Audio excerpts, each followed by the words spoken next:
Revelation chapter 17, verse 8. The beast that thou sawest was, that the woman was riding, the beast that the woman was riding, that thou sawest was, this is because it's referring to both the Antichrist and to Europe. And Europe was, but then, and is not. And for a long period of time, Europe was not until just about 10 years ago, they became Europe. You became united. Unbelievably, but they did. And shall ascend out of the bottomless pit and go into perdition. So this is talking about the Antichrist. This part really belongs to the Antichrist. And they that dwell on the earth shall wonder, whose names were not written in the book of life from the foundation of the world, when they behold the beast that was and is not and yet is. So I think this applies to both Europe and to the Antichrist, because the Antichrist is going to be killed, is not, and then is going to come back to life and yet is, okay. But it also applies to Europe, that was, Rome was not for a long period of time, but and yet is now. Is so Europe is Rome revived. Okay. Now we had just read in chapter 17 that that beast ascended out of the bottomless pit, and if we go back to chapter 11 verse 7, and it's talking about the two witnesses, and when they shall have finished their testimony, the beast that ascended out of the bottomless pit shall make war against them and shall overcome them and kill them. So this is referring to the Antichrist. This is why we go back to chapter 17. The beast that thou sawest was and is not and shall ascend out of the bottomless pit, right?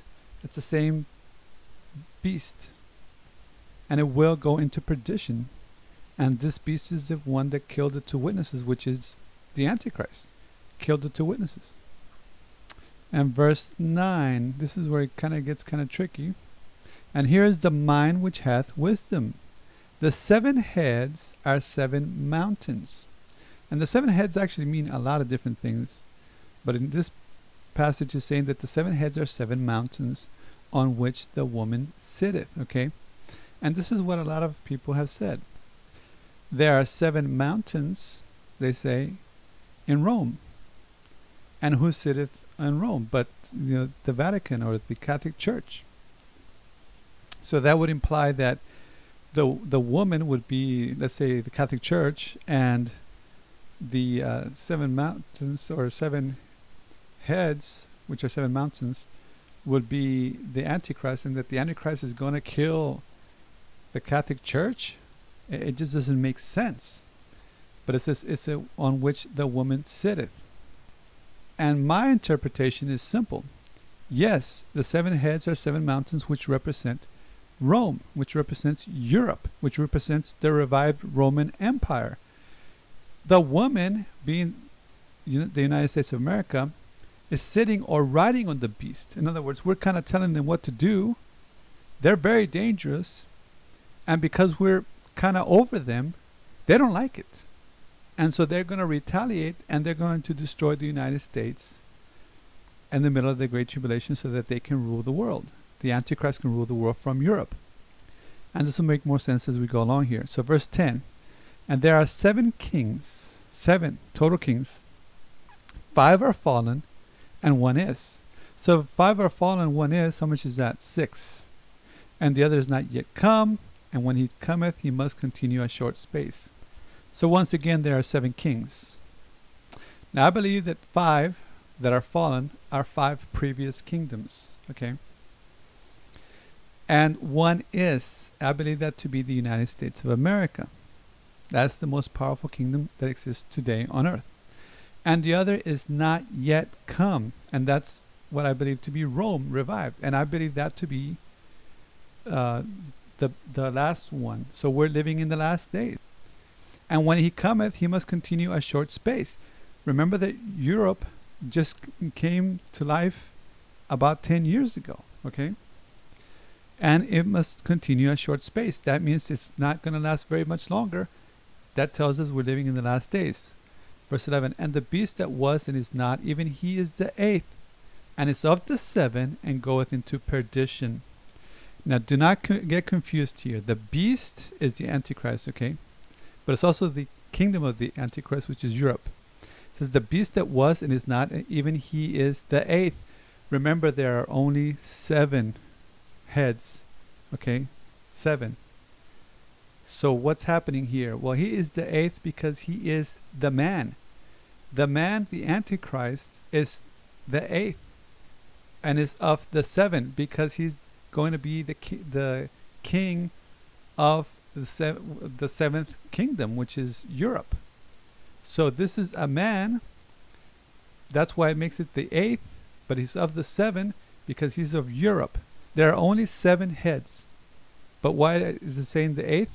Because now it's saying that the beast, being the kingdom of the Antichrist, Europe, that was and is not, even he, making it a person now, it's a person here, he is the 8th.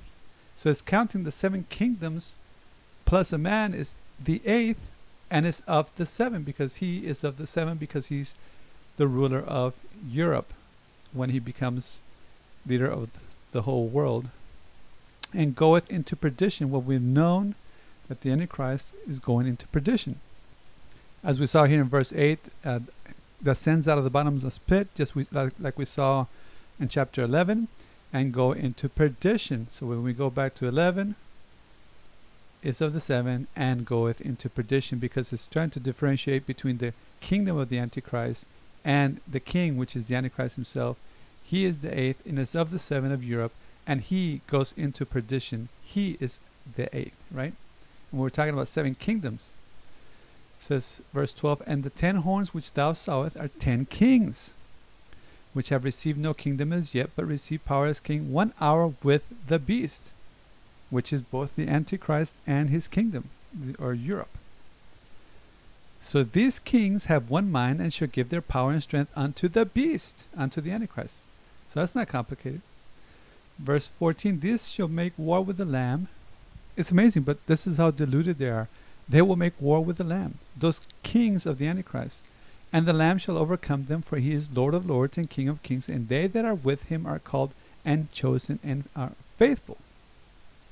So with this, we'll end the second part of the video, but I'll finish by saying that it is amazing that this actually, the 10 horns, the 10 kings of the Antichrist and the Antichrist will actually make war with the Lamb, with Jesus Christ.